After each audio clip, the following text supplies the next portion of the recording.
Morning world, welcome to Friday the 10th of December. Excuse me, wait a minute, sit down.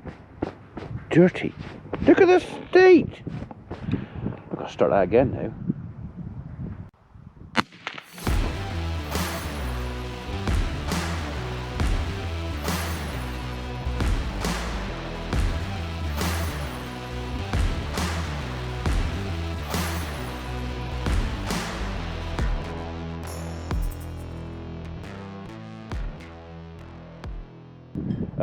Just come down to do another half an hour with Pepper, so weather's quite nice today. You lot all look quite comfortable. You lot all look a little bit mucky in there this morning, but you've got a dry, clean bed. That's the main thing. I don't like them standing in that, but with the amount of wet we've had the last few days, it has been mucky, and bearing in mind this yard is only the best temporary. Originally we thought we were going to do everything inside there, but you know what, it was just getting too mucky in the bed, so we went back to feeding them outside. So, right, okay, so a couple of things going on today. We're going to go and do another half an hour or so with Pepper just to reinforce the bit of training we're trying to get. Shut up! Already started. Funeral directors rang me yesterday to say that Mum's ashes are back already. We were quite surprised with that, so I'm going to go and pick them up at 2 o'clock. And while I'm going up there, I'm going to do the funeral directors a little favour. I'll show you. Yeah, we'll get to you in a minute. Don't worry, I haven't forgotten. In a minute. So when we took some cakes up to Dean and the guys up at Grimes and Goscombe as a thank you for what they've done for us. And when I was there, I noticed a great big Christmas tree outside the door, and I said to the lady, I said, "Oh, that's a nice big tree." She goes, "It's a lovely big tree." She said, "They've given us a tree, nothing to stand it in." She said, "We can't stand it up." She said, "Dean's gone off to try and borrow his dad's hatchet or something to try and cut the stem down to try and find some kind of stand to put it in." She said, "But we're all scratching our heads." And I said, "I might be able to help you with that." So this morning, before the guys went, I said to Martin, shoot out to the log pile and find one of those bits of eucalyptus, because it's nice and heavy, and cut me a square hole in the middle. Well, it's kind of in the middle ish, in the middle. He rushed it, alright, but I reckon they can do something with that and use that as a Christmas tree stand. They can put a bit of paper around it. I've left that bit of bark on for a minute. They might take it off, they might not. Could have done a slightly tidier job than that, but the guys have gone. They've taken all the smaller saws with them. I'm not going to cut that with a 40-inch bar, because that would be daft. So hopefully that will do for now, and maybe if it doesn't work well enough, I can always make them a better one later on when we've got time. So, Pepper. Okay, right. Let's go and spend half hour with the dog. If I can find where she's gone. Oh, come on. Rabbits. Come on. Good girl. Good girl. Come on. I just put my hand in that. Nasty. What have you found in there? What's in there then? That's so interesting. Is it a mouse nest or something? Eh? Right, only again half an hour this morning, just me and her, starting to get the basics on, come by and away. Literally, it's really early days. I'm not expecting a terrific amount from her, although she actually seems to be picking it up quite quick. Whether that's just a very clever dog or I'm suffering from some dumb luck. So again, only half an hour. I don't want to go too mad straight away. I want her to find it interesting and exciting. I want her to come and do this half an hour.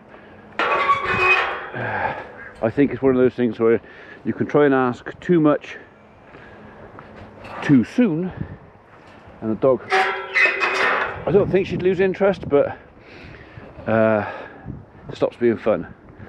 So anyway, that's the plan at the moment. We'll just keep on a little bit every day that we can, and sooner or later either she'll get it or I will. Well, apart from the odd bit of hay and dust in the bottom there that I'd expect, I might be pushing my luck mentioning this. So far, no one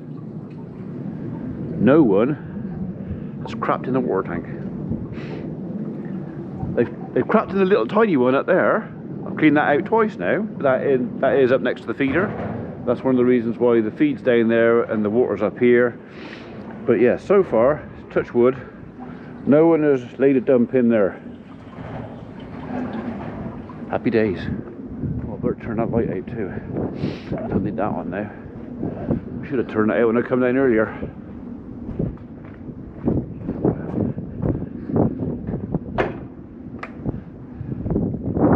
No point burning lecky for no reason.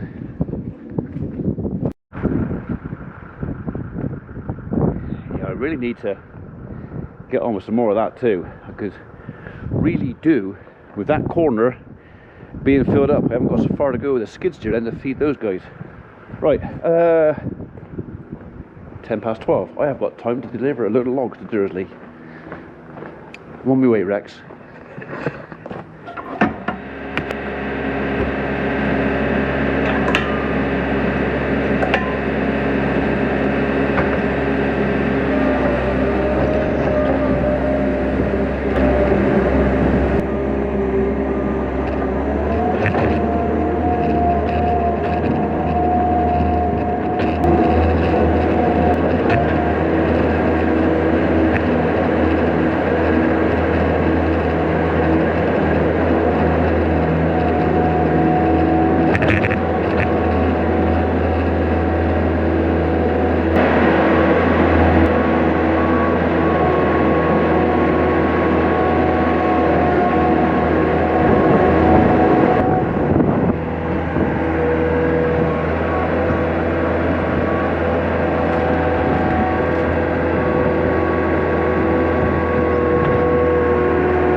So I might as well get it out now. The door's open.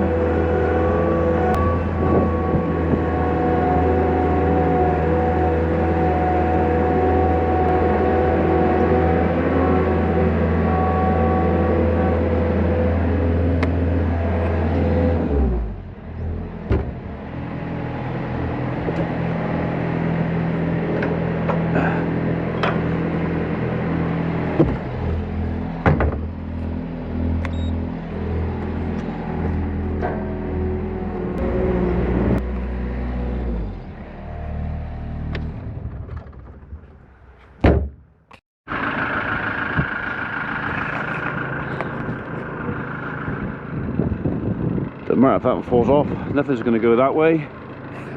The couple that looked a bit iffy up there, that in as well. That's some nice stuff. Okay, safe load. So this load's going to Dursley, to an old chum, someone who's known the family for quite a few years, and I used to work with on and off when we did a lot of work for the highways.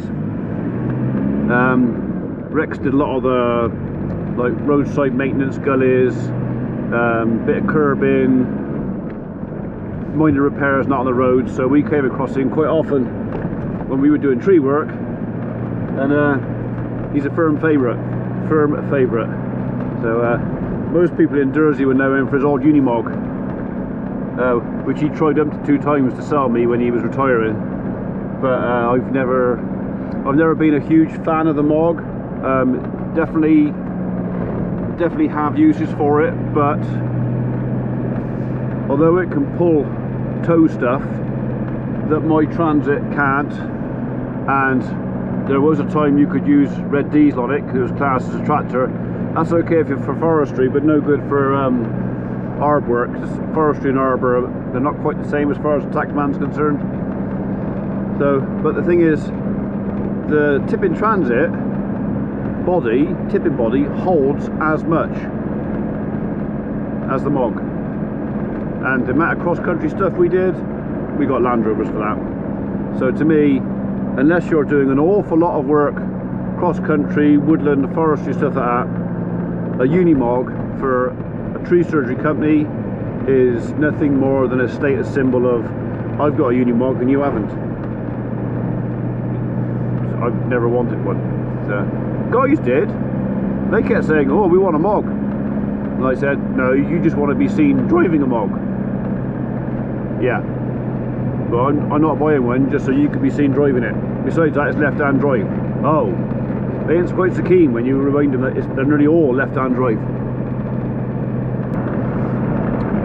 I don't know if any of you have noticed, some of you may have done, but in my most recent thumbnails, which is the picture I put up to tell folks kind of what the video is about, and all my thumbnails are actually screenshots from the video, so if there's a thumbnail, then that picture is in the video somewhere. I don't do this clickbaity stuff, and yeah, anyway, I always put a border around them, and I usually use a green or a yellow because they stand out more, but some of you will notice that recently I've been going more with the sort of mauves and purples, and the reason for that is a little bit soppy perhaps, but purples, dark blues, purples and mauves and that were my mum's favourite colours. So it's kind of a little nod. If you see a thumbnail with a purple boundary or whatever in it, that's always just a little nod to me mum. So yes, I know it's soppy and I'm old enough, and you know, I don't care. So I quite like purple as well. So anyway, that's why. Just in case you wondered, why is he gone from yellow to purple? Because out of the 10,000 people out there that regularly watch videos, at least one of you may have noticed. So there you are. That's why.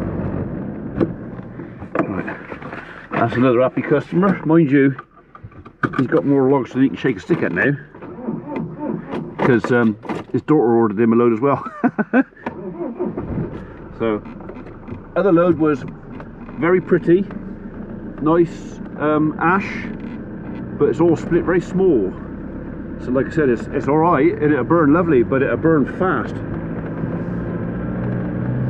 So my stuff, which is beech and hazel, will burn a lot slower. So a mixture of the two, you should be okay. Right, let's go home.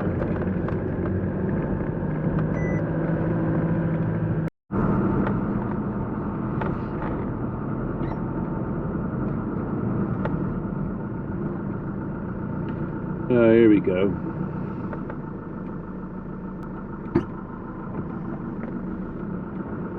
Yeah, if you got over to the right hand side of the road, Mr. Openreach, I could probably get past you instead of sitting in the middle of it. Twonk. That's alright, I'll have the curb, don't worry.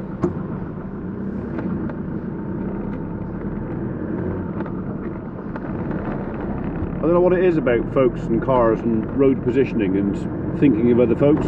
They just don't. Is it really that hard to think about the people behind you and how you position yourself on the road and how you behave can affect umpty-two drivers behind you? Or is it just as easy not to worry about it and just stuff them tough? It also appears that some of the residents of this lovely little town do not know how to use an indicator. It's that little sticky out thing just behind the steering wheel, usually on the left hand side, sometimes on the right, but you're on the left. Usually got a couple of arrows on it, and what you do is you press it down to let people know you're going left, and it takes very little effort. You know, you just tap it down, and then everybody around you knows you're going that way. Or, with a little bit more effort, you can lift it up. I know, might draw a sweat. But it's only an inch or so. Just lift it up, and then everybody knows you're going right.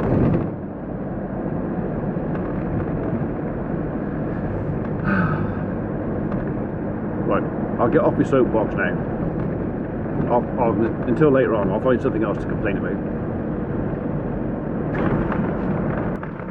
Actually, while I'm here, bear with me.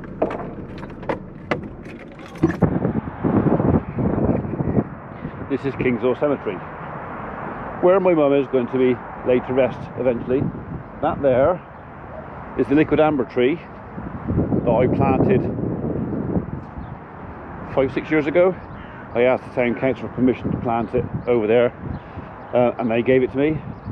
They even gave me the choice of tree I wanted. So yeah, liquid amber down on the roundabout. We put that there to commemorate my family. Okay. They look nice there, don't they?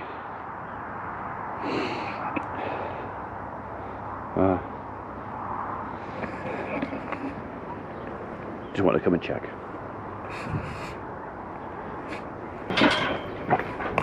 Come on, you lot. You know the drill. Come on. Go up. Go up. Go on. Go on. Here you go. Go on. Don't look about. Go on. Go on. Yeah, you can leave that out here. Come on then. Keep going.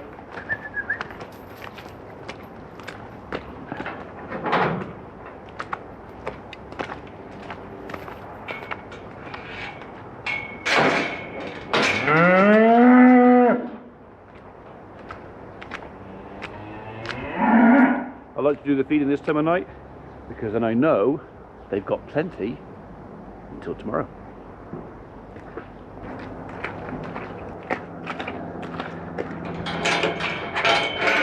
All done.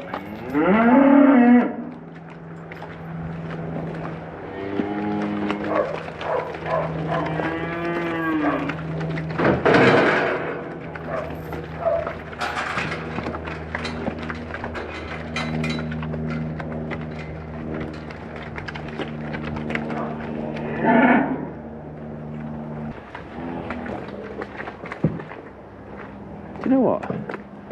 I'm not sure if we ain't got another calf to come yet. Where are you? 148. 148. Remember that number? Has she had her a calf?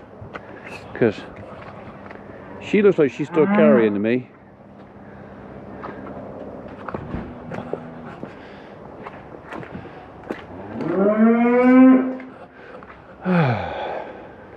One, 2, 3, 4, 5, 6, 7, 8, 9. There's one eye somewhere. 1, 2, 3, 4, 5, 6, 7, 8, 9. So there's got to be a calf either in the race or right there.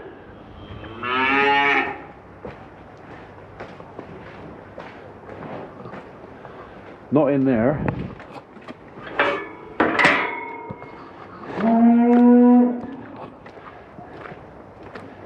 Where is it?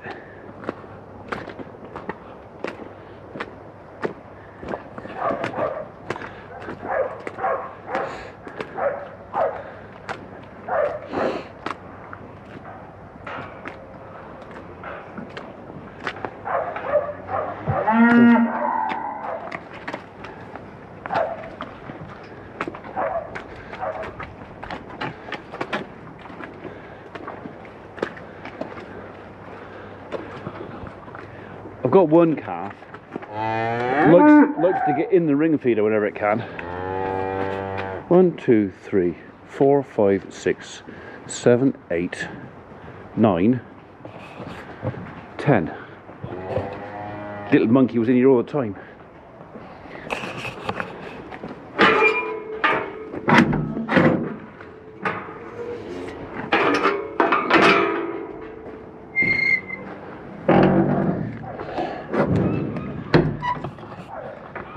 $148, that's what I said, wasn't it? 148. Right, you guys have got enough for tonight. They can have a bed in the morning.